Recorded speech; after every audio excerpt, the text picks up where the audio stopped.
내년에 그 뻣뻣한 태도가 침대 위에서도 그럴지 궁금하군. 이 바닥에서 살아서 못 나갈 줄 알아? 새벽 4시 여군 숙소에 난입한 거구의 대령. 그는 자신이 이 사단의 왕이라 확신했습니다. 하지만 치명적인 실수를 저질렀죠. 자신이 협박한 그 소령이 사실 3계급 위 준장이었고 가슴에 명찰 속 초소형 카메라가 모든 것을 실시간으로 전송하고 있다는 사실을. 800억 원대 횡령의 비밀을 파헤치던 여성 장교와 군 최고 권력자의 72시간 대결. 과연 누가 이 위험한 게임에서 살아남을까요? 영상 보시기 전에 구독과 좋아요 한번 눌러주시면 세상 사연에 큰 힘이 됩니다. 무료로 할 수 있는 소중한 응원, 더 좋은 이야기로 보답하겠습니다. 이제 시작하겠습니다. 대한민국 육군 특별감찰단 일명 ASI. 이 조직의 존재를 아는 이는 육군 내부에서도 극소수에 불과했다. 그리고 그 조직을 이끄는 한지원 준장은 육군 역사상 가장 젊은 나이에 별을 단 인물이었다. 39의 나이로 준장 계급장을 받았을 때 언론은 그녀를 육군의 별이라 불렀다. 하지만 그 찬사가 무색하게도 한지원은 지금 경기도 파주 전방사단 병참기지 근처의 낡은 건물에서 소령 계급장을 달고 있었다. 준장에서 소령으로 무려 3계급이나 내려간 이 강등은 물론 표면적인 것에 불과했다. 그녀의 진짜 임무는 제구기계화보병사단 내부의 깊숙이 뿌리내린 부패의 실체를 밝혀내는 것이었다. 유류와 보급품 횡령. 겉으로 보기에는 흔한 군 내부 비리처럼 보였지만 ASI가 포착한 정황은 훨씬 더 심각했다. 비리의 규모는 수백억 원대에 달했고 그 중심에는 육군사관학교 출신의 거물 노태강 대령이 있었다. 현 제구사단 군수지원사령부 부사령관이자 육군 내부에서 막강한 인맥을 자랑하는 인물이었다. 작전 브리핑은 일주일 전 서울 국방부 지하 3층 보안구역에서 이루어졌다. ASI 부사령관인 권성민 소장이 직접 주재한 자리였다. 회의실에는 한지원 준장과 작전 담당 참모단 2명만이 참석했다. 권 소장은 한지원의 눈을 똑바로 바라보며 말했다. 작전명은 서리칼입니다. 차가운 서리처럼 부패의 심장부를 얼려 도려내겠다는 의미입니다. 1차 목표는 노태강 대령, 2차 목표는 그의 배후에 있을 것으로 추정되는 최인호 중장입니다. 한 준장, 당신은 이제부터 한지원 소령입니다. 계급 강등은 국방부 장관과 육군 참모총장의 직권 승인을 받았습니다. 당신의 신분은 극비입니다. 사단장도 노태강 대령도 그 누구도 당신의 진짜 정체를 알아서는 안 됩니다. 한지원은 고개를 끄덕였다. 그녀는 이미 각오가 되어 있었다. 권 소장의 목소리가 더욱 낮아졌다. 이 작전의 실패는 단순히 한 명의 장교가 실패하는 것을 의미하지 않습니다. 육군 전체의 명예가 실추될 것입니다. 만약 당신의 신분이 노출되면 그들은 이것을 정치적으로 악용할 것입니다. 내부 감시, 군 내부의 불신, 사기 저하. 우리는 그럴 여유가 없습니다. 실패는 없습니다. 이해했습니까? 이해했습니다, 사령관님. 그리고 하나 더. 권 소장은 잠시 망설이다가 입을 열었다. 노태강 대령은 위험한 인물입니다. 그는 단순한 비리 장교가 아닙니다. 그는 폭력적이고 여성 장교들에게 특히 더 가혹합니다. 과거 그의 부하였던 여군 중의 한 명이 심리적 충격으로 전역한 사례가 있습니다. 공식 기록에는 개인 사유로 되어 있지만 우리는 압니다. 조심하십시오. 한지원은 대답 대신 경례로 화답했다. 두려움은 없었다. 아니, 정확히 말하면 두려움을 느낄 여유가 없었다.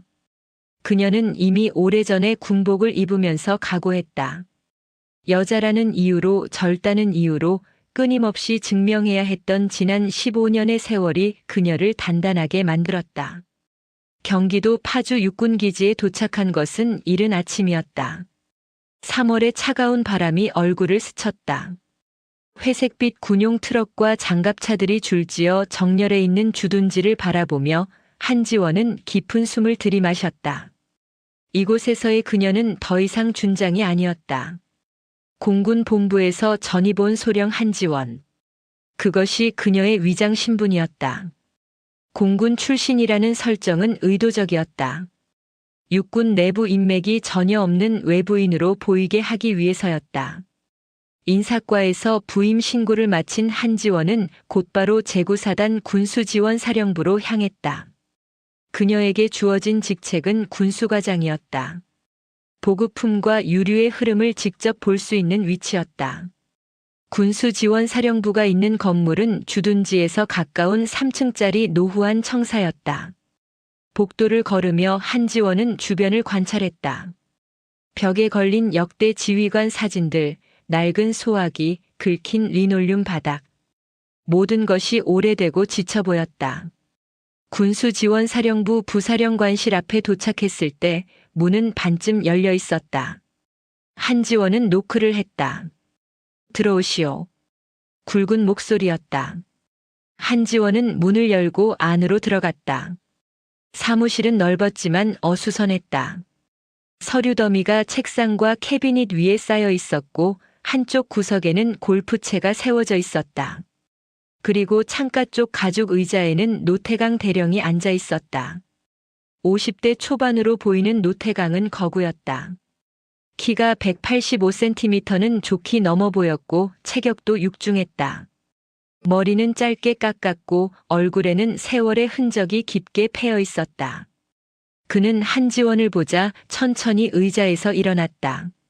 하지만 경례를 받는 자세는 아니었다. 오히려 위에서 아래로 훑어보는 듯한 시선이었다. 한지원은 정확하게 거수 경례를 했다. 군수과장 한지원 소령, 부임 신고드립니다. 노태강은 몇 초간 그녀를 응시하더니 느리게 답례했다. 그리고는 책상으로 돌아가 앉으며 말했다. 공군 본부에서 왔다고 들었소. 한소령. 예, 대령님. 여자 장교라니. 노태강은 책상 위에 놓인 시가 케이스를 열었다. 이 거친 곳에서는 드문 일이지. 특히 군수과장 같은 보직은 말이오. 한지원은 대답하지 않았다. 노태강은 시가 하나를 꺼내 불을 붙이며 계속 말했다. 솔직히 말해서 계룡대 공군 본부에서도 해본 적 없는 일인데 말이오. 군수 업무라는 게 생각보다 힘들거든. 서류만 보는 게 아니라 현장도 뛰어다녀야 하고 밤샘 작업도 많고. 한소령 같은 고운 손으로는 그는 잠시 멈추었다. 보급 서류가 아니라 남편의 와이셔츠나 다려야 하는 거 아닌가 싶은데. 노골적인 성차별 발언이었다. 한지원은 얼굴 근육 하나 움직이지 않고 대답했다. 대령님 걱정하지 않으셔도 됩니다. 저는 지난 15년간 군 생활을 해왔고 그중 절반은 보급과 군수 분야에서 근무했습니다. 와이셔츠 다리는 일은 제 남편도 잘합니다. 각자 잘하는 일을 하면 되니까요. 노태강의 표정이 미묘하게 굳었다. 예상치 못한 반격이었던 모양이다. 그는 시가 연기를 깊게 들이마셨다가 내뱉었다. 그래. 그렇게 당당하니 보기 좋군. 하지만 여기는 공군 본부와 다르다는 걸 명심하시오. 육군은 전방에서 땅 위에서 움직이는 조직이요. 하늘의 규칙이 그대로 통하지 않는 곳이지. 잘 알고 있습니다, 대령님. 알고 있다. 노태강이 비웃는 듯한 표정을 지었다. 뭘 안다는 거요? 한지원은 노태강의 눈을 똑바로 바라보며 말했다. 저는 보급 서류를 정리하러 온 것이 아닙니다. 저는 흐름의 이상을 분석하기 위해 왔습니다. 유류 출고량과 실제 사용량의 괴리, 보급품 재고의 불일치, 예산 집행의 비정상적 패턴. 최근 감사원에서도 육군 보급 체계에 대한 의문을 제기한 바 있습니다. 제가 이곳에 부임한 이유는 그런 문제들을 사전에 파악하고 정리하기 위해서입니다. 잠시 침묵이 흘렀다. 노태강은 시가를 재떨이에 놓고 한지원을 다시 한번 천천히 훑어보았다.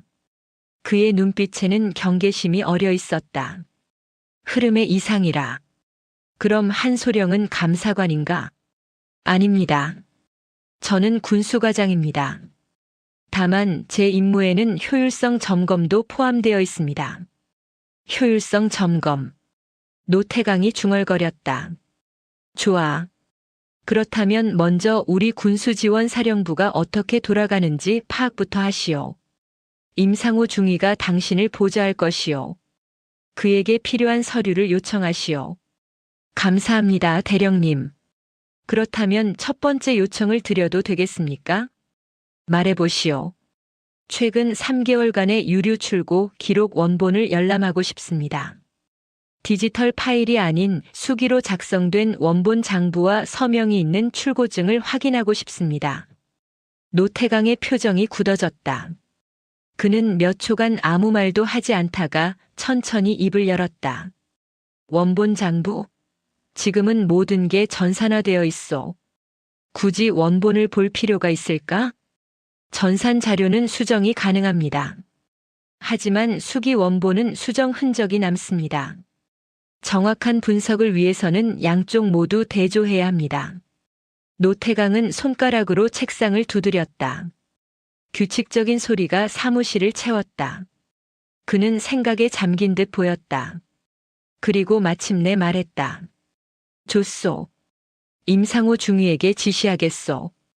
필요한 자료를 준비하도록 하지. 하지만 한소령. 예, 대령님. 여기서 뭔가 문제를 찾으려고 한다면 실망할 거요. 우리 군수지원사령부는 육군에서 가장 깨끗하게 운영되는 곳 중 하나거든. 지난 5년간 단 한 건의 비리도 없었소. 한지원은 고개를 끄덕였다. 그렇다면 더욱 좋습니다.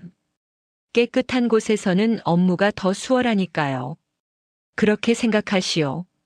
노태강이 다시 시가를 입에 물었다. 그럼 이만 나가서 임중희를 만나보시오. 집무실은 이 건물 2층 끝방이요. 알겠습니다, 대령님. 한지원은 경례를 하고 사무실을 나왔다. 문을 닫는 순간 그녀는 등 뒤에서 느껴지는 노태강의 시선을 느낄 수 있었다. 날카롭고 차갑고 경계에 찬 시선. 그는 이미 그녀를 위험인물로 분류한 것이 분명했다. 복도를 걸으며 한지원은 작은 숨을 내쉬었다. 첫 대면은 예상보다 더 적대적이었다. 노태강은 단순한 비리 장교가 아니었다. 그는 영리했고 경험이 많았고 무엇보다 자신의 영역을 지키는 데 있어 냉혹했다. 그런 인물을 상대로 증거를 찾아내는 것은 결코 쉬운 일이 아닐 것이었다. 하지만 한지원에게는 한 가지 확신이 있었다. 완벽해 보이는 범죄일수록 어딘가에 반드시 균열이 있다는 것. 그리고 그 균열을 찾아내는 것이 바로 그녀의 임무였다. 2층 끝방에 도착했을 때 문패에는 군수과라고 적혀 있었다. 한지원은 노크를 하고 안으로 들어갔다. 좁은 사무실 안에는 2개의 책상이 있었고 한쪽 책상에는 젊은 중위가 앉아 있었다. 그는 한지원을 보자 황급히 일어나 경례를 했다. 임상호 중위입니다, 소령님. 한지원 소령입니다. 잘 부탁합니다, 임중위. 임상호는 30 초반으로 보였다. 체격은 보통이었지만 눈빛이 불안정해 보였다. 그는 자주 시선을 피했고 손을 가만히 두지 못했다. 한지원은 그 모습을 주의 깊게 관찰했다. 두려움일까 아니면 죄책감일까? 노 대령님께서 연락을 주셨습니다. 3개월치 유류 출고 기록을 준비하라고 하셨습니다. 예, 제가 요청한 자료입니다. 원본 장부까지 보시겠다고요? 임상호의 목소리에 긴장이 묻어났다. 그렇습니다. 문제가 있습니까? 아닙니다. 다만 원본 장부는 보관 창고에 있어서 시간이 좀 걸릴 것 같습니다. 내일 아침까지 준비하겠습니다. 고맙습니다. 그리고 임중희. 예, 소령님. 편하게 일하셔도 됩니다. 저는 문제를 만들러 온 게 아니라 문제를 해결하러 왔으니까요. 임상호는 잠시 한지원을 바라보았다. 그의 눈에 무언가 복잡한 감정이 스쳐 지나갔다. 희망일까 아니면 절망일까? 한지원은 알 수 없었다. 하지만 한 가지는 확실했다. 이 젊은 중위는 무언가를 알고 있었다. 그리고 그것은 그를 두렵게 만들고 있었다. 한지원은 자신의 책상에 앉아 주변을 둘러보았다. 이곳에서의 싸움은 이제 막 시작되었다. 노태강이라는 거대한 벽 앞에서 그녀는 작은 균열을 찾아야 했다. 그리고 그 균열을 통해 부패의 심장부로 파고들어야 했다. 시간은 많지 않았다. 서리칼은 예리해야 했고 그녀의 다음 수는 신중해야 했다. 창밖으로 보이는 훈련장은 고요했다. 하지만 그 고요함 아래에는 거센 긴장이 흐르고 있었다. 그리고 한지원은 이제 그 긴장 속으로 뛰어든 것이었다. 임상호 중위는 약속대로 다음날 아침 일찍 자료를 준비해 두었다. 한지원이 군수과 사무실에 들어섰을 때 그의 책상 위에는 두툼한 파일 여러 개가 쌓여 있었다. 전산 출력물과 원본 장부가 함께 있었다. 소령님 3개월치 유류 출고 기록입니다. 전산 자료와 원본 장부 모두 준비했습니다. 임상호의 목소리는 여전히 긴장되어 있었다. 고맙습니다, 임중위. 수고하셨습니다. 한지원은 파일들을 자신의 책상으로 옮겼다. 임상호는 잠시 망설이다가 조심스럽게 물었다. 소령님, 혹시 특별히 찾고 계신 게 있으십니까? 한지원은 그를 바라보았다. 임상호의 눈빛에는 두려움과 동시에 무언가 간절함 같은 것이 섞여 있었다. 그는 무언가를 말하고 싶어 하는 것처럼 보였다. 하지만 한지원은 아직 때가 아니라고 판단했다. 너무 빨리 다가서면 오히려 그를 더 움츠러들게 만들 수 있었다. 아니요. 그냥 전체적인 흐름을 파악하고 싶을 뿐입니다. 새로운 부서에 왔으니 당연한 것 아니겠습니까? 아, 예. 그렇습니다. 임상호는 안도하는 듯 보였지만 동시에 약간 실망한 것처럼도 보였다. 한지원은 오전 내내 서류를 검토했다. 점심시간도 거른 채 숫자들과 씨름했다. 표면적으로 보기에는 모든 것이 완벽했다. 유류 입고량, 출고량, 잔여량. 모든 수치가 정확히 일치했다. 오차는 0.01%도 없었다. 서명도 모두 제대로 되어 있었고 출고 사유도 명확했다. 전차 운용, 차량 운행, 발전기 가동. 모든 것이 합리적이었다. 너무 완벽했다. 한지원은 15년간 군수 업무를 다뤄온 경험이 있었다. 그녀는 알고 있었다. 현실의 장부는 결코 이렇게 완벽하지 않다는 것을. 항상 작은 오차가 있고 때로는 기록 누락이 있고 서명이 빠진 경우도 있다. 인간이 하는 일이기 때문이다.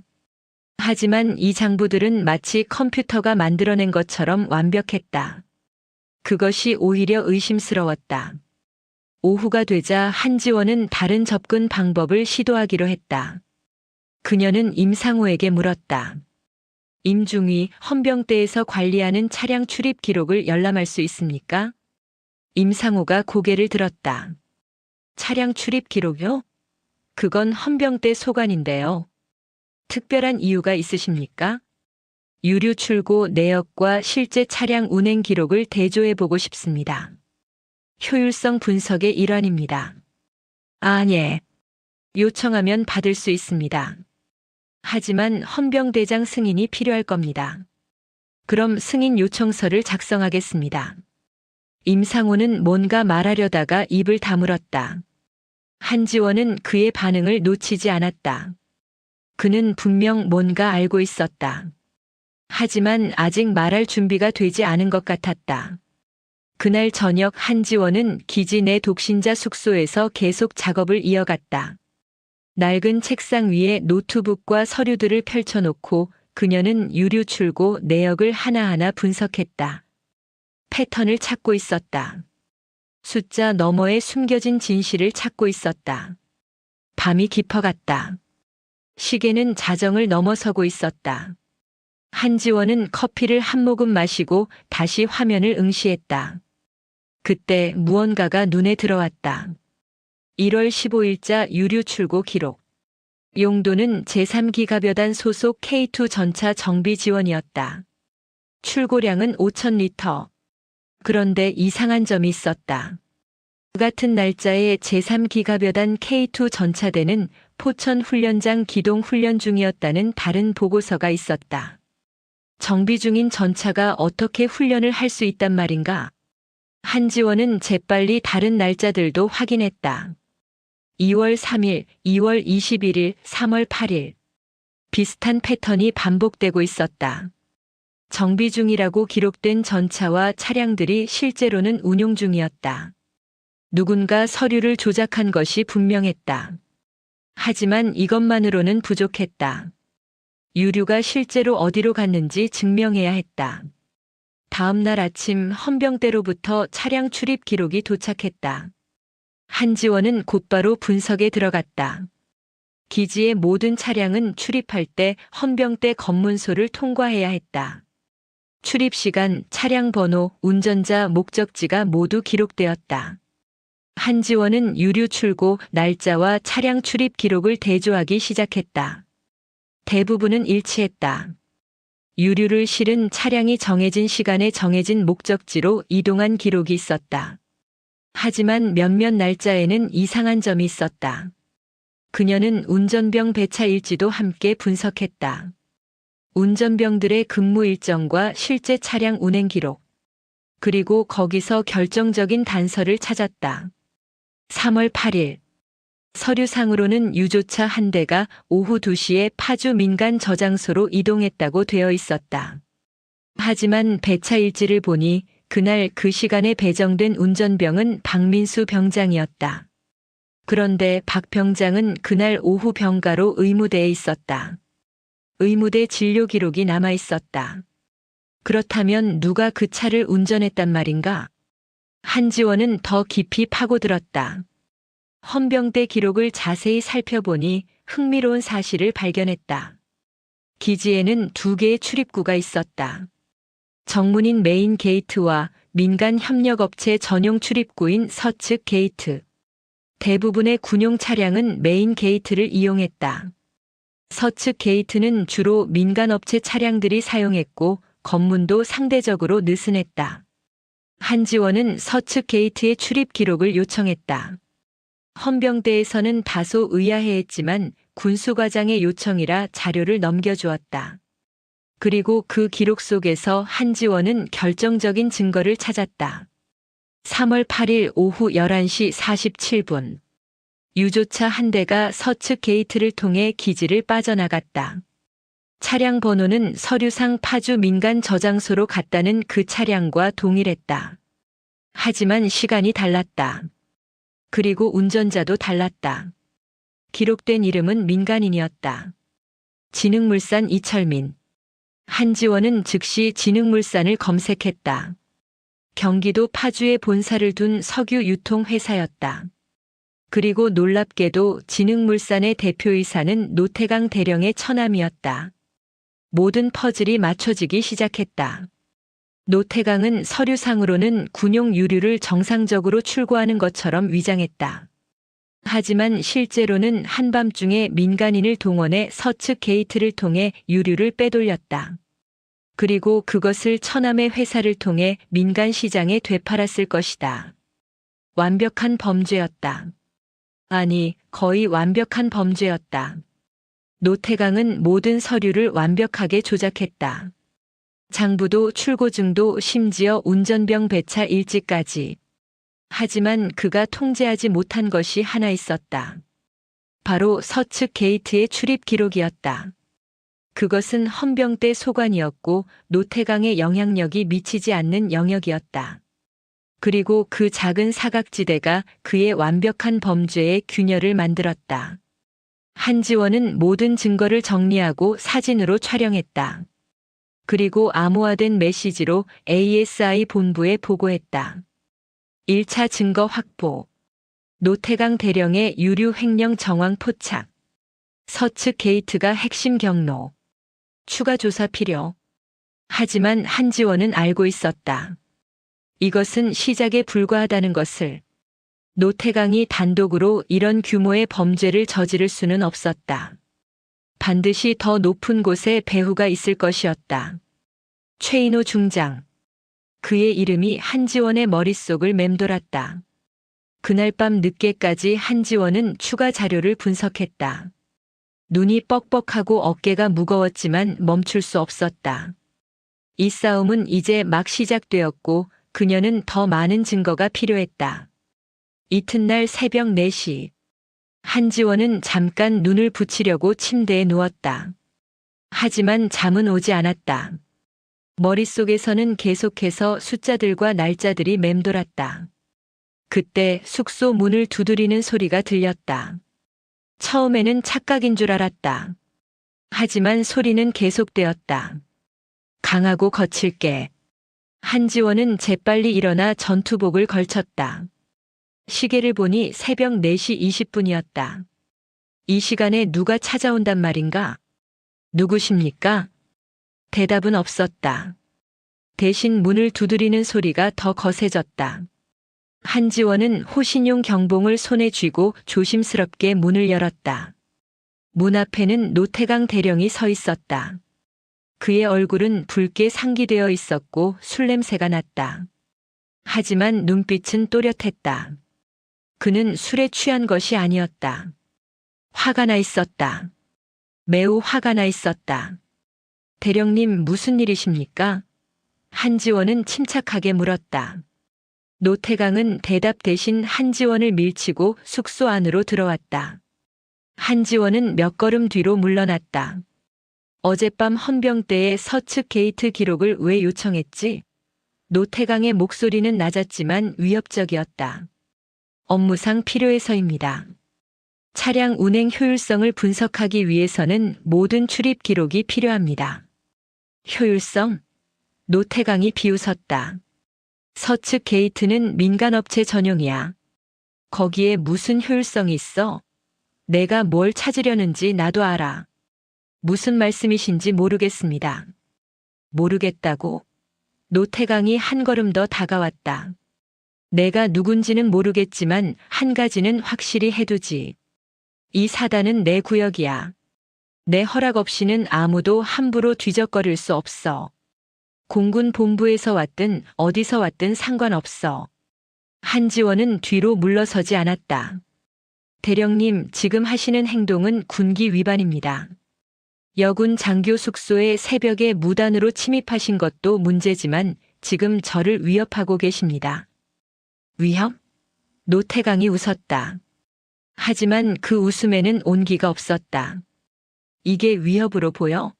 아직 시작도 안 했는데. 한소령, 당신은 이 바닥을 너무 모르는 것 같아. 여기서는 내 말이 법이야. 내가 싫다고 하면 당신 같은 소령 나부랭이는 내일 당장 짐 싸서 나가야 돼. 그럴 권한이 대령님께 있습니까? 권한? 노태강의 얼굴이 더욱 일그러졌다. 권한은 힘 있는 자가 만드는 거야. 당신은 혼자고 나는 이 사단 전체를 쥐고 있어. 승산이 없다는 거 모르겠어? 한지원은 냉정하게 대답했다. 대령님은 지금 상관 모독과 협박으로 고발당할 수 있습니다. 그리고 여군 장교 숙소 무단 침입은 중범죄입니다. 노태강의 표정이 순간 굳었다. 그는 한지원을 응시했다. 그리고 천천히 다가왔다. 위협적으로. 고발? 해봐. 이 사단에서 누가 당신 편을 들어줄 것 같아? 임상호? 그 겁쟁이는 내 손바닥 아니야. 헌병대장? 그도 내 사람이지. 당신은 여기서 완전히 혼자야. 노태강은 한지원의 바로 앞까지 다가왔다. 그의 거대한 체구가 그녀를 압도했다. 한지원은 본능적으로 경계 태세를 취했다. 그 예쁜 입이 다치지 않으면 노태강이 낮은 목소리로 속삭였다. 이 바닥에서 살아서 못 나갈 줄 알아. 당신 같은 여자가 여기서 무슨 일을 당해도 아무도 신경 쓰지 않아. 사고로 처리하면 그만이지. 한지원의 손이 경봉을 더 단단히 쥐었다. 하지만 그녀는 침착함을 잃지 않았다. 대령님, 지금 하신 말씀은 명백한 살해 협박입니다. 이 대화는 모두 기록되고 있습니다. 노태강이 웃었다. 기록? 뭘로? 내 노트북? 그런 건 얼마든지 없앨 수 있어. 그는 갑자기 한지원의 팔을 잡았다. 강한 힘이었다. 한지원은 반사적으로 팔을 빼려 했지만 노태강의 힘은 예상보다 강했다. 이 사단의 왕은 나야. 그걸 명심해. 노태강이 그녀의 귀에 대고 속삭였다. 내 그 뻣뻣한 태도가 침대 위에서도 그럴지 궁금하군. 언제까지 버틸 수 있을까? 한지원은 모든 자제력을 동원해 침착함을 유지했다. 그녀는 노태강의 눈을 똑바로 바라보며 말했다. 손을 떼십시오, 대령님. 지금 하시는 행동은 성추행입니다. 노태강은 몇 초간 그녀를 응시했다. 그리고 천천히 손을 놓았다. 하지만 그의 얼굴에는 여전히 위협적인 미소가 걸려 있었다. 명심해, 한소령. 여기서 더 이상 쓸데없이 캐묻지 마. 그게 당신을 위해서도 좋을 거야. 마지막 경고야. 노태강은 돌아서서 문을 향했다. 문 앞에서 그는 다시 한번 뒤를 돌아보며 말했다. 그리고 서측 게이트 기록? 그건 잊어버려. 그냥 민간업체 출입 기록일 뿐이야. 거기엔 아무것도 없어. 노태강이 나간 후 한지원은 문을 잠그고 벽에 기댔다. 손이 떨리고 있었다. 하지만 그것은 두려움 때문이 아니었다. 분노 때문이었다. 노태강은 방금 자신의 범죄를 스스로 인정한 셈이었다. 서측 게이트에 아무것도 없다면 왜 그렇게 필사적으로 경고하러 왔겠는가? 한지원은 자신의 전투복 명찰을 확인했다. 그 안에 숨겨진 초소형 카메라. ASI의 최신 장비였다. 모든 것이 녹화되었다. 노태강의 협박, 성추행, 살해 위협. 모든 것이. 한지원은 노트북을 열고 녹화 파일을 확인했다. 완벽했다. 화질도 선명하고 음성도 또렷했다. 그녀는 파일을 암호화하여 ASI 본부로 전송했다. 그리고 여러 개의 백업 복사본을 만들었다. 창밖으로 동이 트기 시작했다. 한지원은 창밖을 바라보며 생각했다. 노태강은 이제 더 이상 자신을 과소평가하지 않을 것이다. 그는 그녀를 위협으로 인식했고 제거하려 할 것이다. 싸움은 이제 더욱 위험해질 것이었다. 하지만 한지원에게는 이제 강력한 무기가 있었다. 증거. 그리고 노태강이 스스로 제공한 자백. 서리칼은 이제 목표를 향해 더 깊이 파고들 준비가 되어 있었다.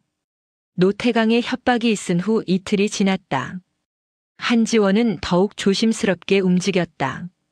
그녀는 노태강이 자신을 감시하고 있다는 것을 알았다. 군수가 사무실에 들어설 때마다 느껴지는 시선들. 복도를 지날 때 갑자기 조용해지는 대화들. 그녀는 완전히 고립되어 있었다. 임상호 중위도 달라졌다. 그는 한지원과 눈을 마주치지 않으려 했다.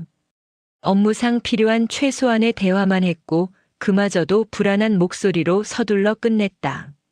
한지원은 그가 무언가 압박을 받고 있다는 것을 감지했다. 하지만 함부로 다가설 수 없었다. 노태강의 눈이 그들을 지켜보고 있었다. 셋째 날 저녁 한지원은 늦게까지 사무실에 남아 있었다. 추가 증거를 찾기 위해 다른 경로를 모색하고 있었다. 밤 9시가 넘어서야 그녀는 숙소로 돌아갔다. 3월의 밤바람은 여전히 차갑고 건조했다. 훈련장에서 들려오는 야간 보초의 발소리만이 고요함을 깼다. 숙소에 도착해 문을 열려는 순간 한지원은 멈칫했다. 문틈 아래로 희미한 불빛이 새어나오고 있었다. 그녀는 분명히 불을 끄고 나왔었다. 누군가 안에 있었다. 한지원은 조심스럽게 경봉을 꺼내 들고 문을 열었다. 방 안은 어두웠지만 화장실에서 희미한 불빛이 새어나왔다. 그녀는 천천히 다가갔다. 그리고 화장실 문을 열었다. 임상호 중위가 바닥에 쓰러져 있었다. 그의 얼굴은 피투성이었다. 왼쪽 눈은 심하게 부어올라 거의 감겨 있었고 입술은 터져 있었다. 전투복도 찢어져 있었고 곳곳에 피가 묻어 있었다. 그는 가까스로 숨을 쉬고 있었다. 임중위. 한지원은 재빨리 그에게 다가가 상태를 확인했다. 맥박은 빠르지만 안정적이었다. 의식은 있었다. 임상호는 천천히 눈을 떴다. 그의 눈빛에는 고통과 동시에 절박함이 담겨 있었다. 소령님. 그의 목소리는 갈라져 있었다. 저를 믿지 마십시오. 무슨 소리입니까? 지금 당장 의무대로 가야 합니다. 안 됩니다. 임상호가 한지원의 팔을 잡았다. 그의 손은 떨리고 있었다. 의무대에 가면 제가 왜 다쳤는지 물을 겁니다. 그럼 끝입니다. 노 대령님이 저를 죽일 겁니다. 한지원은 응급 처치함을 가져왔다. 임상호의 상처를 소독하고 지혈하면서 그녀는 조용히 물었다. 누가 그랬습니까? 노 대령님입니다. 임상호의 목소리에는 원망과 분노가 섞여 있었다. 오늘 오후 사무실로 저를 부르셨습니다. 처음에는 일반적인 업무 지시인 줄 알았습니다. 하지만 문을 닫자마자 달라지셨습니다. 임상호는 힘겹게 말을 이어갔다. 노태강은 그에게 한지원을 감시하라고 명령했다. 그녀가 무엇을 조사하는지, 누구와 접촉하는지, 어떤 서류를 보는지 모두 보고하라고 했다. 임상호가 주저하자 노태강은 폭력을 사용했다. 주먹으로 발로. 사무실 한쪽 구석에서 30분 가까이 폭행이 이어졌다. 하지만 그게 전부가 아니었습니다. 임상호가 떨리는 목소리로 말했다. 노 대령님은 저에게 모든 것을 뒤집어 씌우려 하십니다. 지난 5년간의 횡령, 그 모든 죄를 저의 것으로 만들려고 하십니다. 서류를 위조하셨습니다.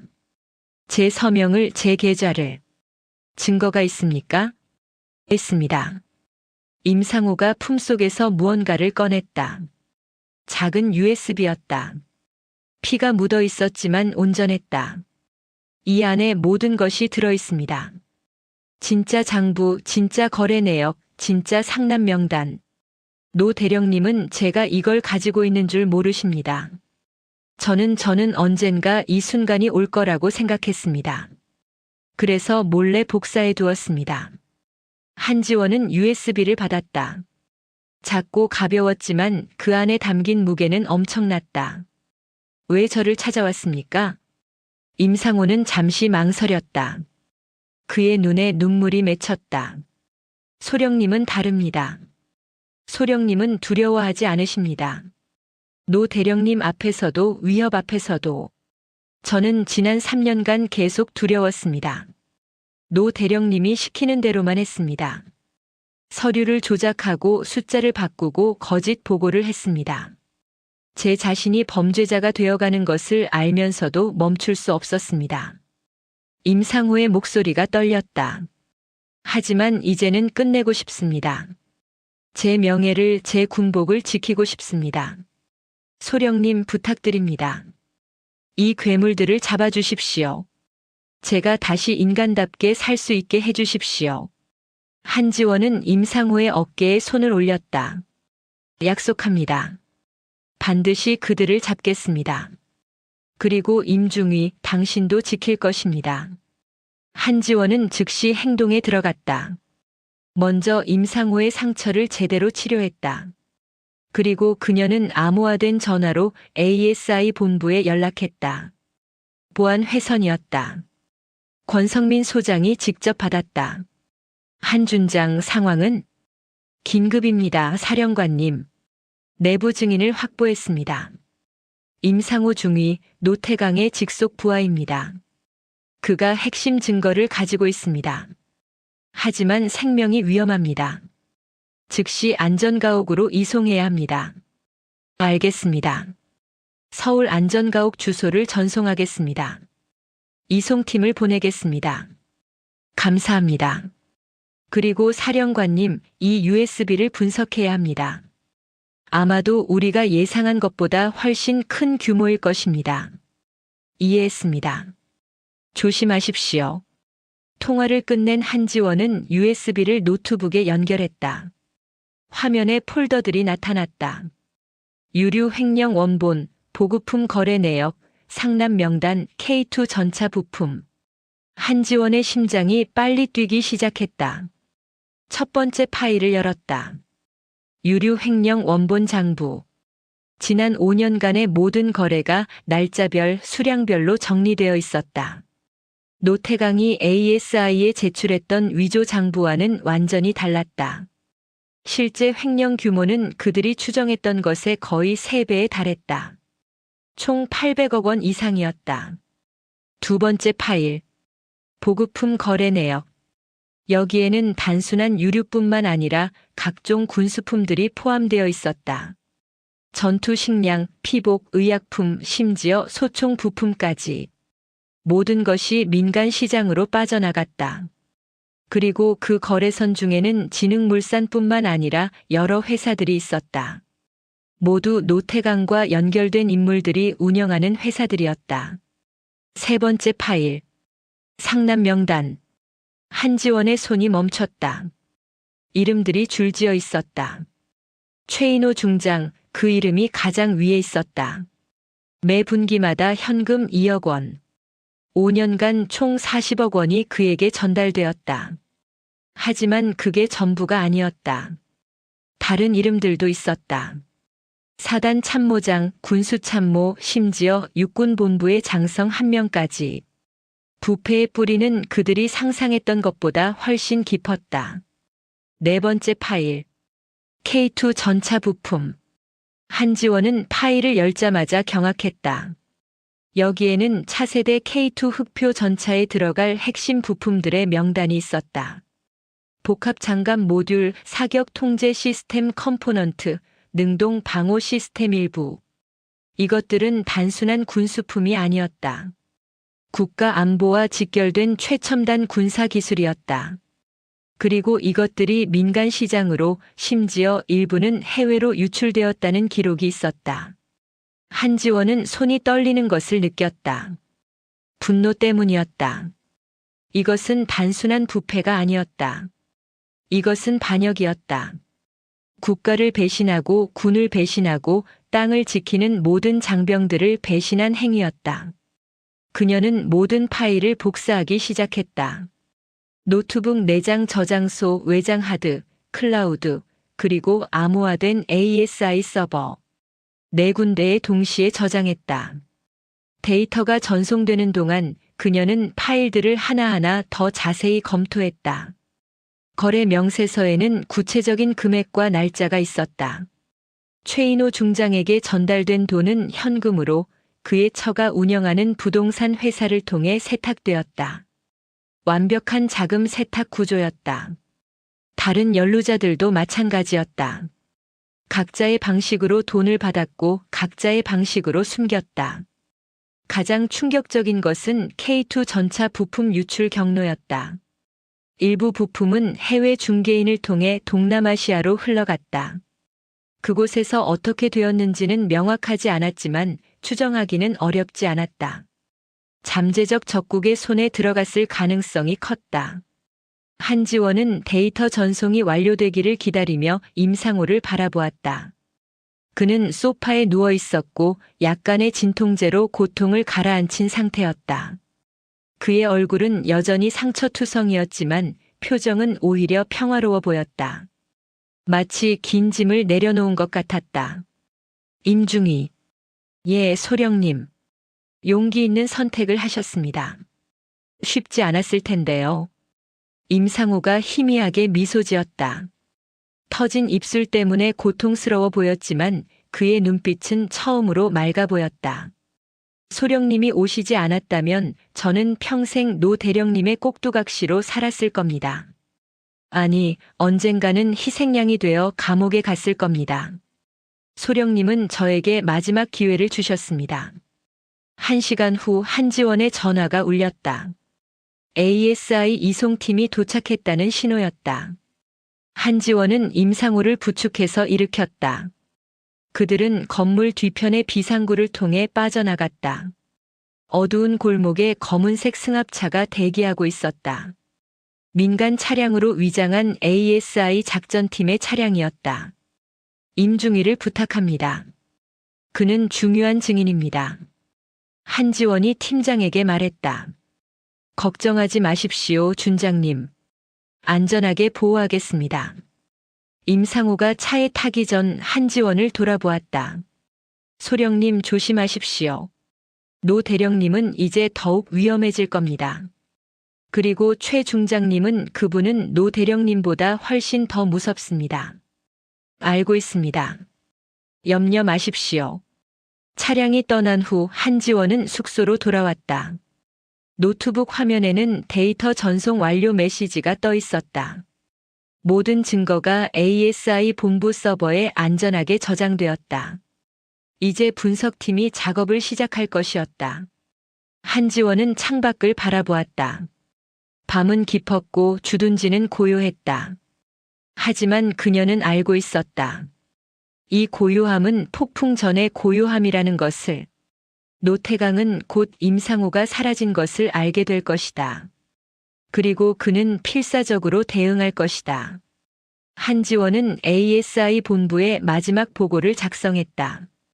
핵심 증거 확보 완료. 횡령 규모는 예상의 3배. 최인호 중장을 포함한 다수의 장성급 인사 연루. 차세대 K2 전차 핵심 부품 해외 유출 정황 포착. 이것은 단순한 부패 사건이 아닙니다. 국가 안보를 위협하는 중대 범죄입니다. 이제 직접 대면이 필요합니다. 군단 사령부로 이동하겠습니다.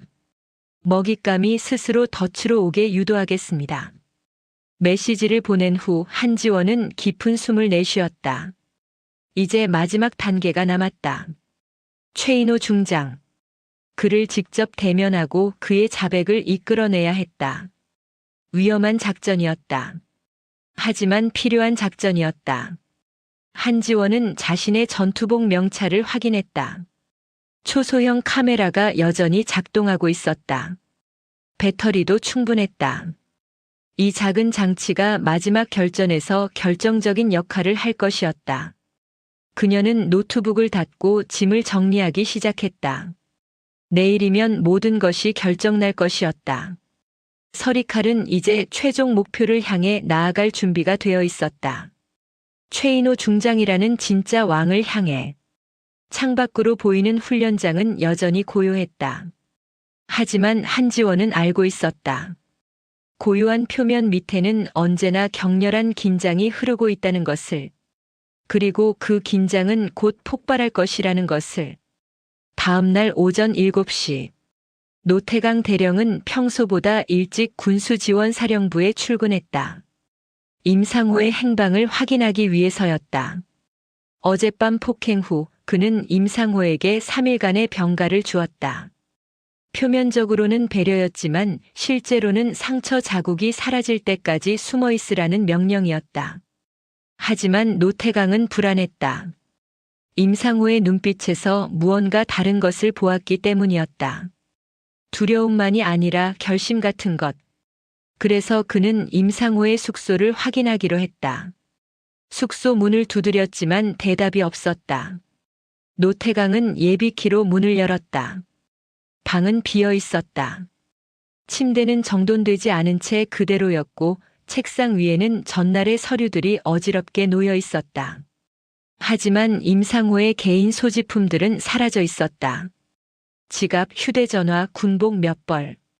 노태강의 얼굴이 굳어졌다. 임상호가 도주한 것이었다. 그리고 더 나쁜 것은 그가 무엇을 가지고 갔을지 알 수 없다는 것이었다. 노태강은 즉시 군수과 사무실로 향했다. 임상호의 책상 서랍을 뒤졌다. 파일들을 확인하고 컴퓨터를 켰다. 겉으로 보기에는 모든 것이 정상이었다. 하지만 노태강은 알고 있었다. 임상호는 조심스러운 성격이었다. 만약 그가 증거를 숨겼다면 찾기 쉬운 곳에 두지 않았을 것이었다. 노태강은 자신의 사무실로 돌아와 금고를 열었다. 그의 손이 떨렸다. 금고 안에는 진짜 장부를 보관한 USB가 있어야 했다. 하지만 그것은 그곳에 있었다. 노태강은 안도의 한숨을 내쉬었다. 그러나 그 안도감은 오래가지 않았다. 만약 임상호가 이것을 복사했다면 노태강은 더 이상 혼자 결정할 수 없다는 것을 깨달았다. 그는 암호화된 휴대전화를 꺼내 전화를 걸었다. 상대는 최인호 중장이었다. 저입니다, 중장님. 전화기 너머로 차분한 목소리가 들렸다. 노 대령. 이른 시간인데 무슨 일인가? 긴급 상황입니다. 직접 말씀드려야 할 것 같습니다. 잠시 침묵이 흘렀다. 알겠네. 1시간 후에 용인 내 집무실로 오게. 조용히. 전화가 끊겼다. 노태강은 서류 가방에 필요한 자료들을 챙겼다. 그리고 한지원이 어디 있는지 확인하기 위해 군수과에 전화를 걸었다. 하지만 그녀는 아직 출근하지 않았다. 노태강의 불안감이 커졌다. 1시간 후 노태강은 경기도 용인 육군작전사령부에 도착했다. 제3군단 사령부가 있는 거대한 건물이었다. 최인호 중장의 집무실은 최상층에 있었다. 경비가 삼엄했고 들어가기 위해서는 여러 단계의 검문을 거쳐야 했다. 최인호 중장은 60대 초반의 인물이었다. 키는 크지 않았지만 그의 존재감은 압도적이었다. 육군 사관학교를 수석으로 졸업했고 육군 내에서 가장 영향력 있는 인물 중 하나였다. 그의 얼굴은 인자해 보였지만 그 눈빛은 차갑고 날카로웠다.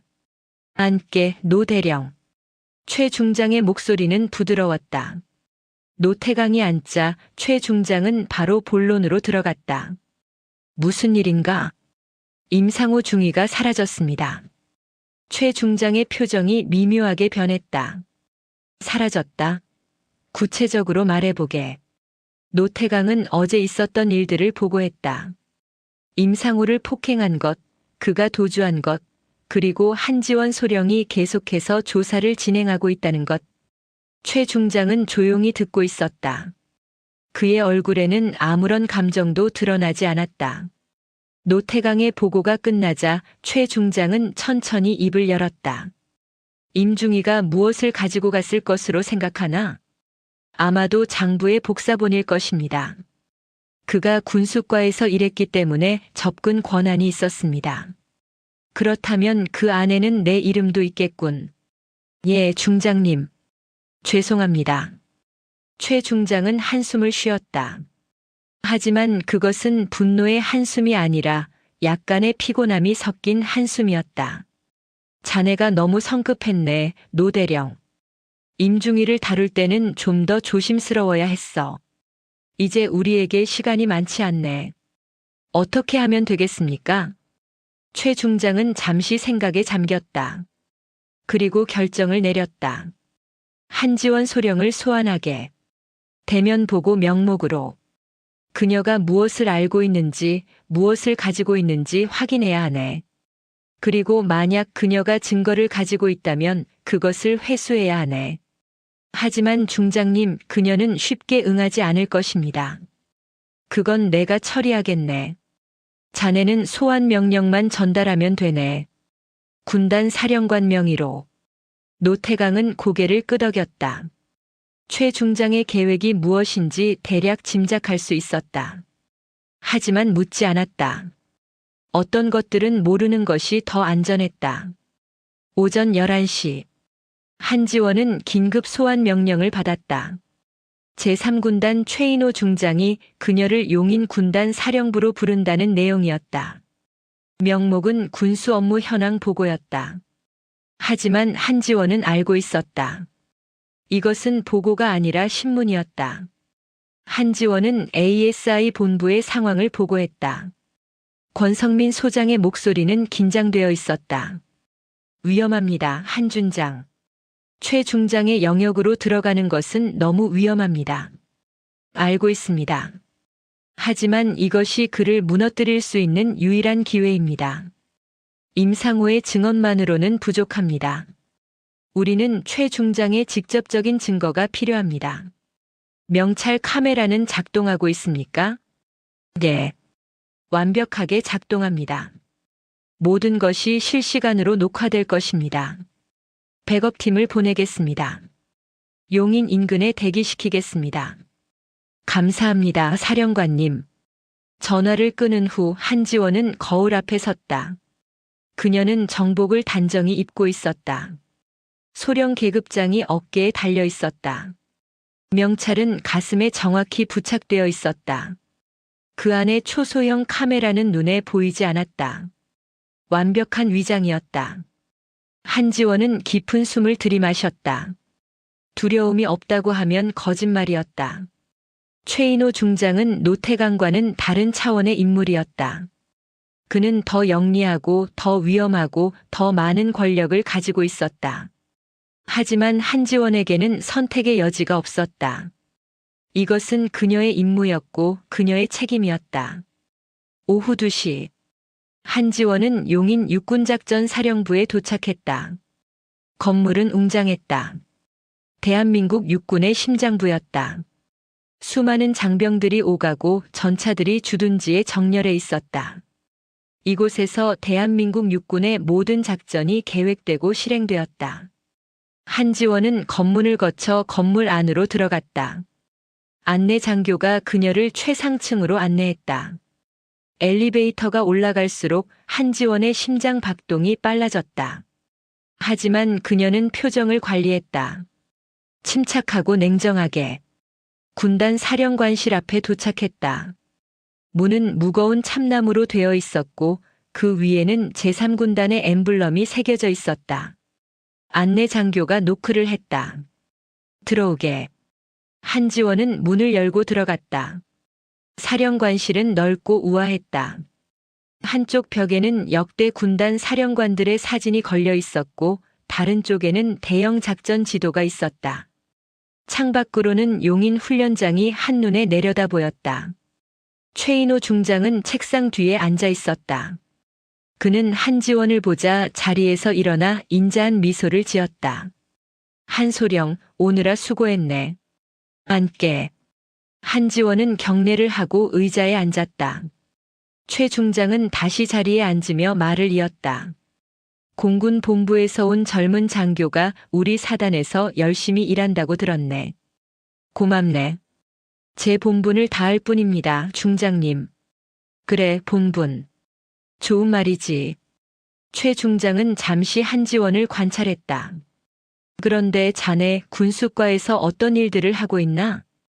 유류와 보급품의 흐름을 분석하고 있습니다. 효율성을 높이기 위해서입니다. 효율성. 그것도 좋은 말이네. 최 중장의 미소는 여전했지만 눈빛이 조금 변했다. 그런데 말이네, 한소령. 내가 듣기로는 자네가 노 대령에게 여러 가지를 요청했다던데. 서측 게이트 출입 기록이라든지. 예, 그렇습니다. 왜 그런 것들이 필요했나? 한지원은 침착하게 대답했다. 완전한 분석을 위해서는 모든 데이터가 필요했습니다. 서측 게이트도 기지의 일부이기 때문입니다. 그렇군. 최 중장은 고개를 끄덕였다. 그리고 임상호 중위는 어떤가? 그와는 잘 지내고 있나? 예, 잘 지내고 있습니다. 그런가? 최 중장의 목소리가 약간 낮아졌다. 그런데 임중희가 어제부터 연락이 안 된다고 하더군. 혹시 아나? 한지원은 짧은 침묵 후에 대답했다. 모르겠습니다. 제가 마지막으로 본 것은 그저께였습니다. 최 중장은 한지원을 똑바로 바라보았다. 그의 눈빛은 더 이상 인자하지 않았다. 날카롭고 차갑게 변해 있었다. 한소령, 우리 솔직하게 이야기하세. 자네는 무엇을 찾고 있나? 무슨 말씀이신지. 그만하게. 최 중장의 목소리가 단호해졌다. 나는 육군에서 35년을 있었네. 누가 무엇을 하는지 대충은 안다네. 자네는 단순한 군수과장이 아니야. 자네는 무언가를 조사하고 있어. 그리고 임중희를 통해 정보를 얻었지.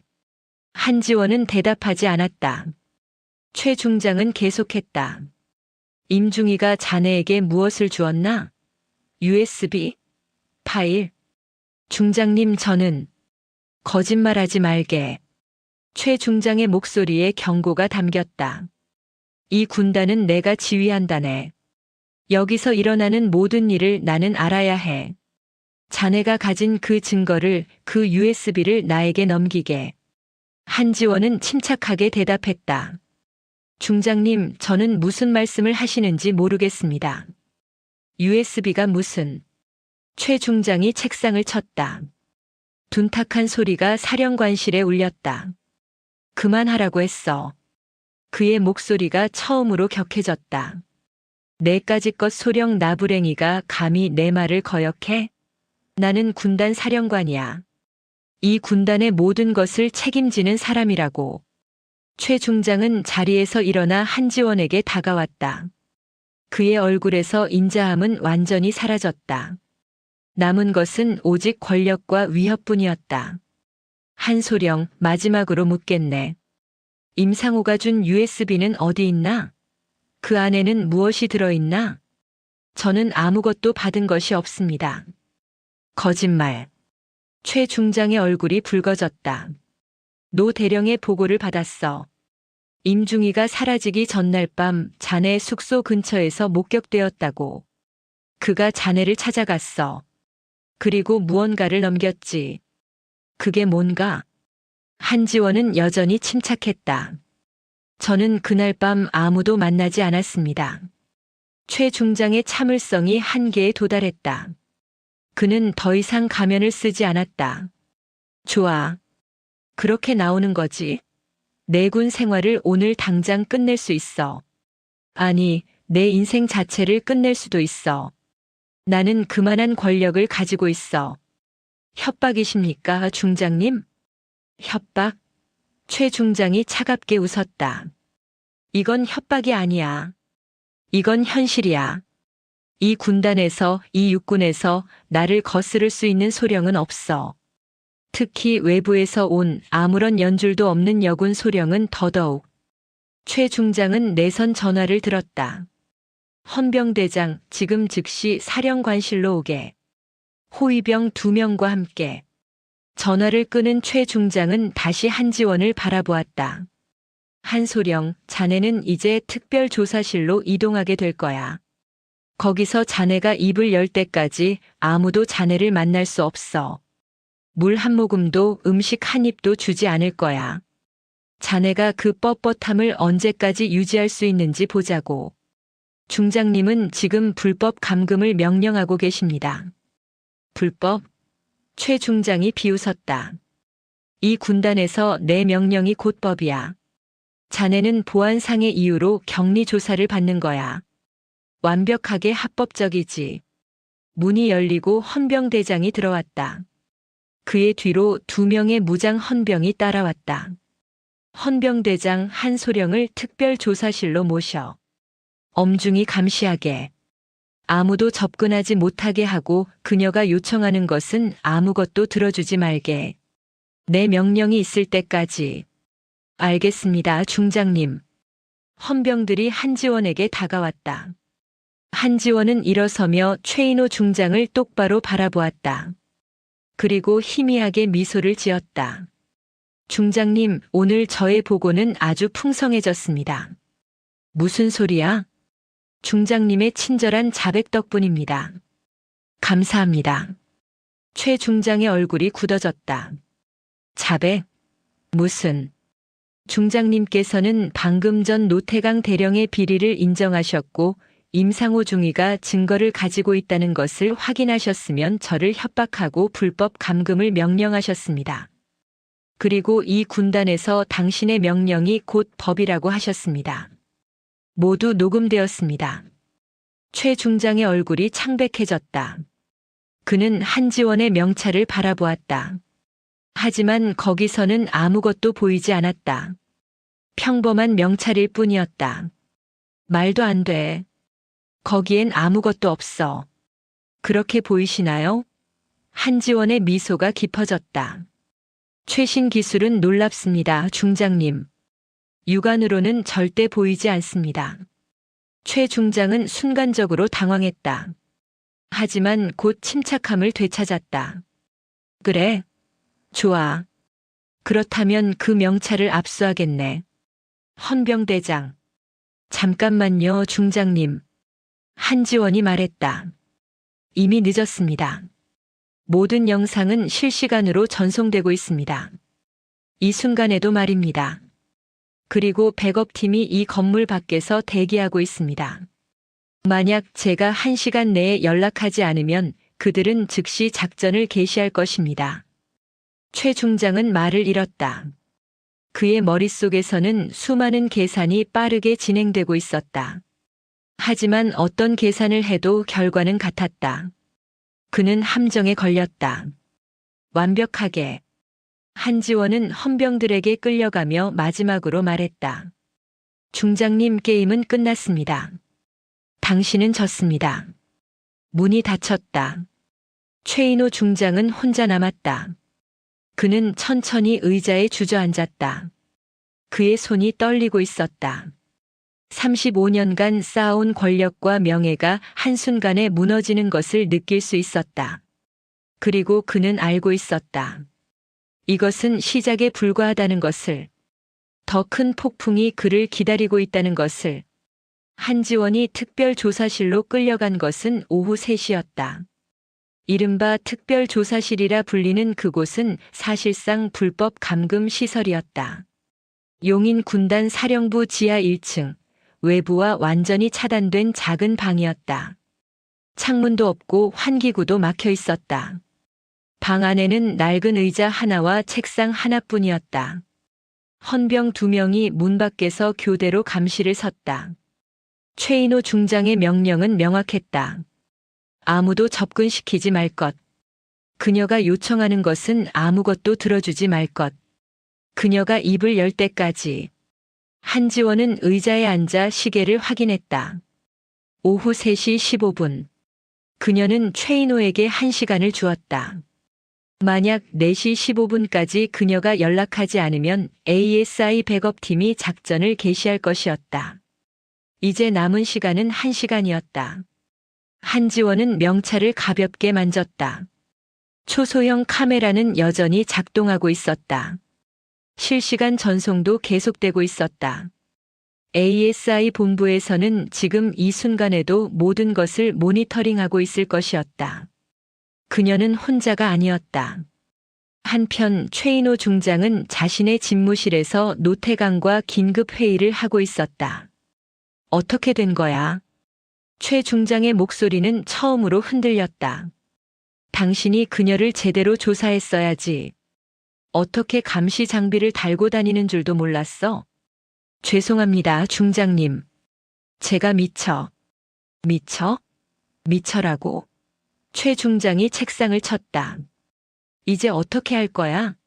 모든 게 녹화되었어. 내 협박도 감금 명령도.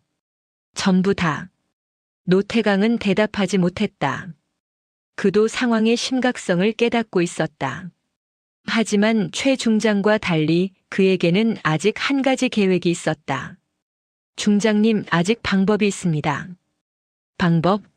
무슨 방법? 그 카메라를 파괴하면 됩니다. 그녀를 압박해서 장비를 넘기게 하고 그것을 파괴하면 증거가 없습니다. 그녀가 실시간 전송이라고 했어. 이미 다 전송되었을 거야. 하지만 그게 정말 실시간 전송인지 확인할 수 없습니다. 만약 블러핑이라면, 단순히 녹화만 하고 있었다면, 그렇다면 우리는 아직 기회가 있습니다. 최 중장은 잠시 생각했다. 그것은 도박이었다. 하지만 지금 그에게는 선택의 여지가 없었다. 좋아. 해봐. 하지만 흔적을 남기지 마. 만약 이것도 실패하면 우리는 끝이야. 노태강은 고개를 끄덕이고 특별조사실로 향했다. 그가 문을 열고 들어갔을 때 한지원은 여전히 의자에 앉아 있었다. 그녀의 표정은 침착했다. 한소령, 마지막 기회를 주겠어. 노태강의 목소리는 낮았다. 그 명찰을 벗어. 그리고 모든 장비를 넘겨. 그러면 우리도 한 발짝 물러날 수 있어. 거절합니다. 거절? 노태강이 다가왔다. 내가 여기서 어떤 일을 당할지 알아? 최 중장님은 너를 이곳에서 썩힐 수도 있어. 일주일이고 한 달이고 아무도 신경 쓰지 않아. 그렇게 생각하십니까? 한지원이 시계를 보았다. 지금 3시 45분입니다. 30분 후면 모든 것이 끝납니다. 무슨 소리야?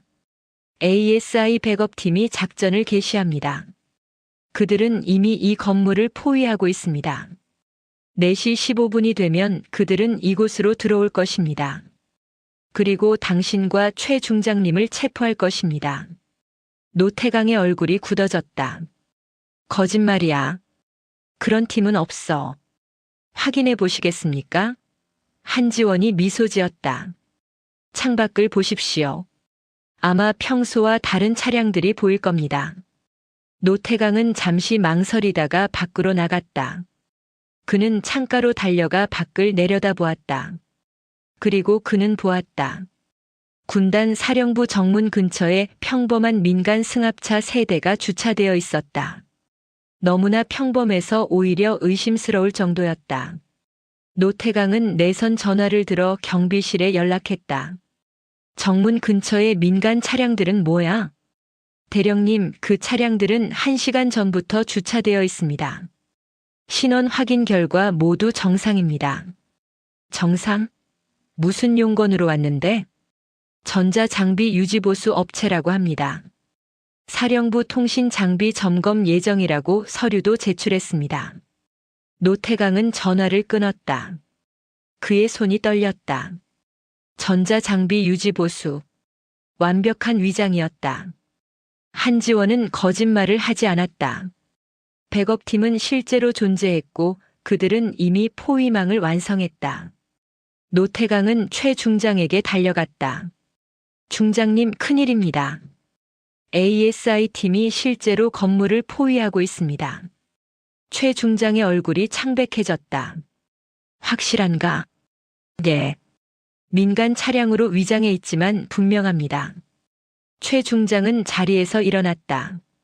그의 머릿속에서는 마지막 계산이 진행되고 있었다. 지금 한지원을 풀어준다면? 아니, 이미 늦었다.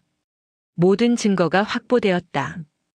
그녀를 감금한 것도 협박한 것도 모두 녹화되었다. 도망칠 곳은 없었다. 중장님, 어떻게 하시겠습니까? 최 중장은 오랫동안 침묵했다. 그리고 마침내 입을 열었다. 한소령을 풀어줘.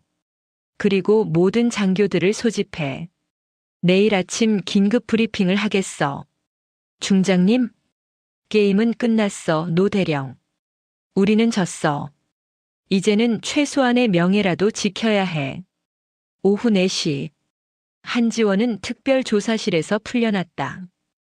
헌병들이 문을 열고 그녀를 밖으로 안내했다. 최 중장의 명령이었다. 한지원은 건물을 나와 ASI 백업팀과 합류했다. 팀장이 그녀를 맞이했다. 준장님, 괜찮으십니까? 괜찮습니다. 계획대로 진행되었습니다. 최 중장이 내일 아침 긴급 브리핑을 소집했다는 정보를 입수했습니다. 예상대로입니다. 그는 마지막까지 상황을 통제하려 할 것입니다. 하지만 우리가 주도권을 가지고 있습니다. 한지원은 ASI 본부와 통화했다. 권성민 소장의 목소리는 안도와 함께 긴장되어 있었다. 고생했습니다, 한준장. 모든 영상을 확보했습니다. 최 중장의 자백, 협박, 감금 명령. 모든 것이 명확합니다. 감사합니다, 사령관님. 이제 마지막 단계만 남았습니다. 내일 아침 브리핑에는 제가 직접 참석하겠습니다. 그리고 국방부 감찰실장도 동행할 것입니다. 이 사건의 규모를 고려하면 육군 단독으로는 처리할 수 없습니다. 알겠습니다. 내일 뵙겠습니다. 그날 밤 용인 군단 사령부는 긴장으로 가득 찼다. 모든 주요 지휘관들에게 긴급 소집 명령이 내려졌다. 제3군단의 모든 대령급 이상 장교들, 참모들, 군수 관련 인원들, 총 100여 명이 넘는 인원이 소집되었다. 노태강은 그날 밤 잠을 이루지 못했다. 그는 자신의 집무실에서 서류들을 태우고 있었다. 하지만 그도 알고 있었다. 이미 늦었다는 것을. 임상호가 넘긴 USB에 모든 증거가 있었다. 그가 지금 태우는 서류들은 아무런 의미가 없었다. 최인호 중장도 마찬가지였다. 그는 자신의 관저에서 가족들에게 전화를 걸었다. 아내에게, 자녀들에게. 마지막 작별 인사였다. 그는 알고 있었다. 내일이면 그의 삶은 완전히 바뀔 것이라는 것을. 다음 날 아침 8시. 용인 육군작전 사령부 대강당은 사람들로 가득 찼다. 100여 명의 장교들이 자리를 채웠다. 그들은 모두 궁금해했다. 왜 이렇게 급하게 소집되었는지, 무슨 일이 일어난 것인지. 단상 옆에는 최인호 중장과 노태강 대령이 서 있었다. 그들의 얼굴은 창백했다. 긴장과 공포가 역력했다. 8시 30분. 강당 뒷문이 열렸다. 그리고 여러 명이 들어왔다. 맨 앞에는 권성민 소장이 걸어왔다. 그의 옆에는 국방부 감찰실장인 송명철 소장이 있었다. 그리고 그 뒤로는 ASI 요원들이 따랐다. 하지만 모든 사람의 시선을 사로잡은 것은 그들 뒤에서 걸어오는 한 사람이었다. 완벽한 육군 정복을 입은 여성 장교. 그녀의 어깨에는 별 하나가 빛나고 있었다. 준장 계급장이었다. 한지원이었다. 강당이 술렁였다. 모두가 놀라움에 휩싸였다. 며칠 전까지 소령이었던 그녀가 지금은 준장이었다. 그것도 ASI의 제복을 입고 있었다. 최인호 중장의 얼굴이 일그러졌다. 노태강은 거의 실신할 것 같았다. 그들은 비로소 깨달았다. 한지원은 처음부터 소령이 아니었다.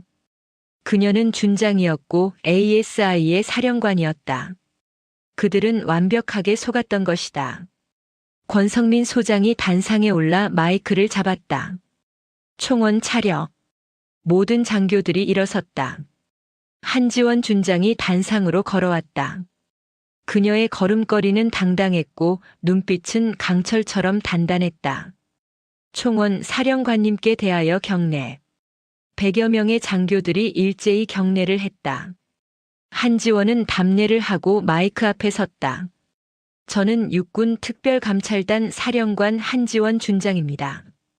그녀의 목소리는 강당 전체를 울렸다. 명확하고 권위 있는 목소리였다. 우리 ASI는 지난 3개월간 제구사단 내부의 대규모 부패 사건을 조사해 왔습니다. 유류 횡령, 보급품 불법 거래, 그리고 차세대 K2 전차 핵심 부품의 해외 유출. 이 모든 범죄의 중심에는 두 사람이 있습니다. 한지원은 최인호와 노태강을 똑바로 바라보았다. 제구사단 군수지원사령부 부사령관 노태강 대령, 그리고 제3군단 사령관 최인호 중장. 이 두 사람은 지난 5년간 총 800억 원이 넘는 군수품을 횡령했습니다. 그리고 그 이익금의 일부를 여러 고위 장교들에게 상납했습니다. 강당이 술렁였다. 충격과 불신이 섞인 웅성거림이 퍼졌다. 여러분은 믿기 어려울 것입니다.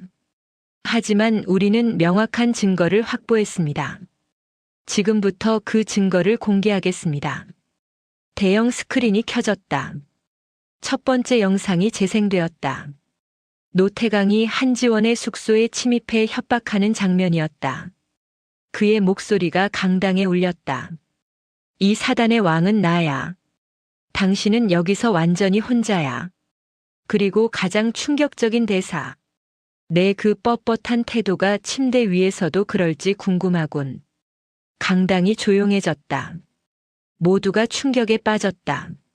성희롱, 협박, 상관 모독. 노태강의 범죄가 명확하게 드러났다. 두 번째 영상이 재생되었다. 최인호 중장이 한지원을 신문하는 장면이었다. 그의 목소리가 울렸다. 내까지껏 소령 나부랭이가 감히 내 말을 거역해? 나는 군단 사령관이야. 이 군단에서 내 명령이 곧 법이야. 한 소령을 특별조사실로 이동시켜. 그녀가 입을 열 때까지 물 한 모금도 주지 마. 강당은 죽은 듯이 조용했다. 최인호 중장의 얼굴은 재처럼 창백했다. 그는 더 이상 변명할 수 없었다. 모든 것이 그의 목소리로, 그의 얼굴로 녹화되어 있었다. 한지원은 계속했다. 이것은 단순한 부패 사건이 아닙니다. 이것은 국가 안보를 위협하는 중대 범죄입니다. 차세대 K2 전차의 핵심 부품들이 해외로 유출되었습니다. 우리의 최첨단 군사기술이 잠재적 적국의 손에 들어갔을 가능성이 큽니다. 한지원은 잠시 멈추었다가 말을 이었다. 저는 지난 3개월간 한지원 소령으로 위장하여 이곳에서 근무했습니다. 제 계급을 강등한 것은 국방부 장관과 육군 참모총장의 직권 승인을 받은 합법적인 작전이었습니다. 그리고 오늘 저는 증거와 함께 돌아왔습니다. 한지원은 최인호와 노태강을 향해 걸어갔다. ASI 요원들이 그녀를 따랐다. 제3군단 사령관 최인호 중장. 당신은 군수품 횡령, 뇌물수수, 직권남용, 불법 감금 지시, 그리고 국가기밀 유출 방조 혐의로 체포됩니다. 제9사단 군수지원사령부 부사령관 노태강 대령. 당신은 군수품 횡령, 서류 위조, 폭행, 성희롱, 협박, 그리고 국가기밀 유출 혐의로 체포됩니다. ASI 요원들이 다가가 수갑을 채웠다. 최인호는 저항하지 않았다. 그는 이미 모든 것을 포기한 상태였다. 노태강은 주저앉으려 했지만 요원들이 그를 부축했다. 강당의 모든 장교들이 이 장면을 지켜보았다. 육군의 가장 높은 곳에서 벌어진 부패. 그리고 그것을 무너뜨린 한 명의 여성 장교. 역사적인 순간이었다. 최인호와 노태강이 끌려나가는 순간 한지원은 마지막으로 말했다. 군복을 입은 우리는 나라를 지키는 사람들입니다. 하지만 일부는 그 신성한 의무를 배신했습니다. 오늘 우리는 그들에게 정의를 실현했습니다. 육군의 명예는 지켜졌습니다. 박수가 터져 나왔다. 처음에는 몇 명에서 시작되었지만 곧 강당 전체로 퍼졌다. 100여 명의 장교들이 일어나 박수를 보냈다. 한지원에게 그리고 정의에게. 이어진 재판은 신속하게 진행되었다. 증거가 명확했고 자백도 있었다. 군사법원은 최인호 중장에게 징역 15년을 선고했다. 노태강 대령에게는 징역 12년이 선고되었다. 두 사람 모두 전역 처분되었고 연금도 박탈되었다. 다른 연루자들도 차례로 처벌을 받았다. 사단 참모장, 군수참모, 그리고 육군본부의 일부 인사들. 총 15명이 기소되었고 모두 유죄 판결을 받았다.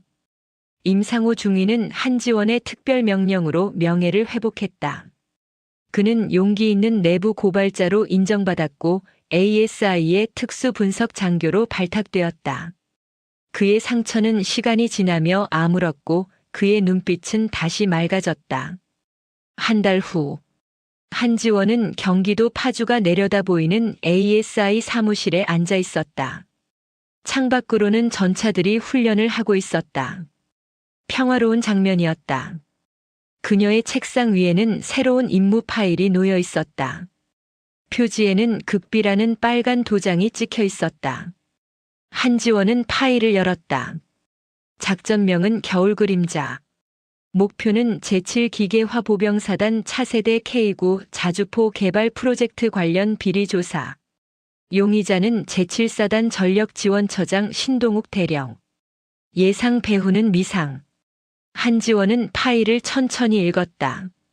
그녀의 눈빛이 다시 날카로워졌다. 부패는 끝나지 않았다.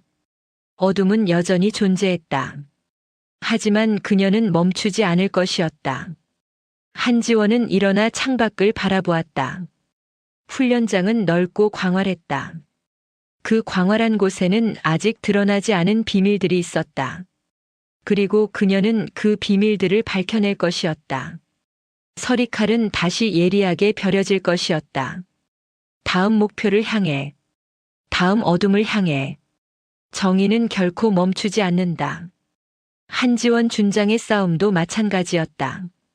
그녀는 파일을 닫고 작전팀을 소집하기 위해 전화를 들었다. 새로운 임무가 시작되는 순간이었다. 땅의 평화를 지키기 위한 끝없는 싸움의 시작이었다. 오늘 이야기 어떠셨나요? 한지원 준장의 용기 있는 선택이 얼마나 많은 것을 바꾸어 놓았는지 보셨을 겁니다. 때로는 혼자서 거대한 벽 앞에 서야 할 때가 있습니다. 하지만 기억하세요. 옳은 일을 하는 한 사람의 용기가 세상을 바꿉니다. 어둠은 언제나 빛을 두려워하고 진실은 결국 드러나게 되어 있습니다. 여러분도 언젠가 선택의 순간 앞에 서게 된다면 오늘 이야기 속 그 작은 불꽃을 기억하시길 바랍니다. 오늘도 함께 해주셔서 감사합니다. 영상이 재미있으셨다면 구독과 좋아요, 댓글까지 부탁드리고 오늘도 건강하고 행복한 하루 되시길 바랍니다.